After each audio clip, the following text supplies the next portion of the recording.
All was good. Donald Trump was the president of the United States of America. Middle Eastern countries were beginning to get closer. The Quad was finally taking shape to teach China a lesson. The Russia-Ukraine border hadn't seen any military activity since the ceasefire. Then came Joe Biden, and everything changed. Hi and welcome. I am Atul Mishra, and you're watching TFI Global, the foreign affairs and geopolitical analysis arm of the TFI Media Group. In this video, I'll tell you about the ticking time bomb that Russia-Ukraine border has become and how Joe Biden is taking Ukraine to an early demise. Let's begin. The warmonger in US President Joe Biden is pushing the world towards a catastrophe, and Ukraine is at the forefront of his dangerous games. Biden wanted to vilify Russia in order to revive the anachronistic transatlantic alliance and benefit the war lobby in Washington, D.C. But as the US president does not want to confront Putin's Russia directly, he decided to funnel false confidence into Ukraine and push it towards a certain disaster. The Russia-Ukraine conflict seemed buried for good before Biden came to power. But the change of regime in the Oval Office has sent tensions between Moscow and Kyiv soaring. This has culminated in aggressive diplomatic actions between both sides.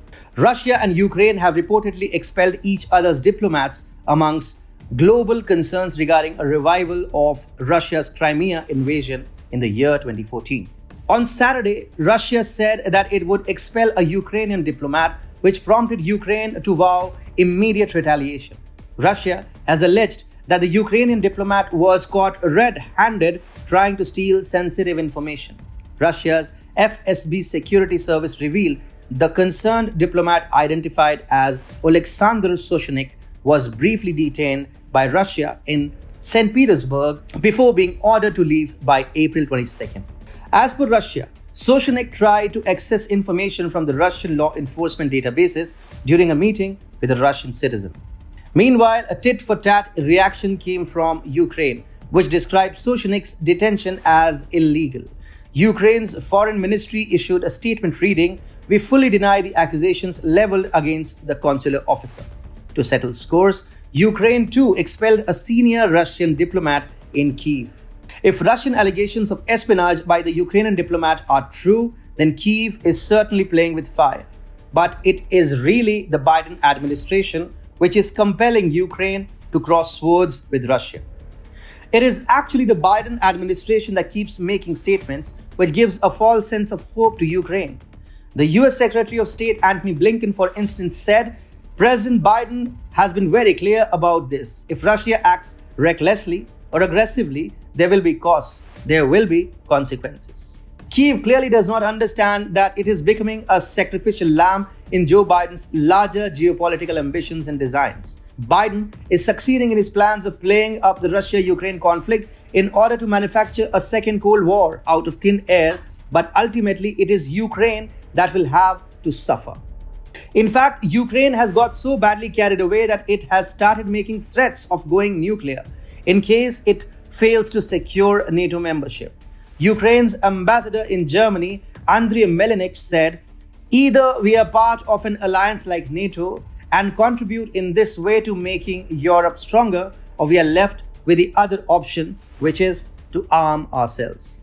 For Joe Biden, Ukraine's over-enthusiasm fits in perfectly. Actually, this is how any American president would want to initiate a Cold War. Biden's strategy is to create a theater of conflict near Russian borders and provoke military skirmishes without suffering much collateral damage. Meanwhile, Russia's patience is also wearing thin. This also gets reflected in a warning by Dmitry Kozak, Russian President Vladimir Putin's deputy chief of staff. He said, "I support the assessments that also exist inside Ukraine, that the beginning of hostilities is the beginning of the end of Ukraine." In fact, Ukraine has already paid a heavy price for misdirected aggression against Russia. This year, Ukraine has already lost 30 troops, which is a sharp spike compared to the 50 soldiers that it lost during the entire 2020. And if tensions continue mounting on Ukraine's eastern border with Russia, then the death toll could rise quickly. Kyiv should also be wary of the heavy Russian troops buildup on Ukraine's eastern flank.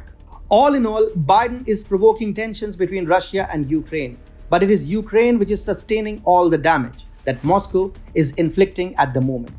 Biden administration is therefore successfully driving Ukraine towards an early demise in order to ignite the Second Cold War with Russia.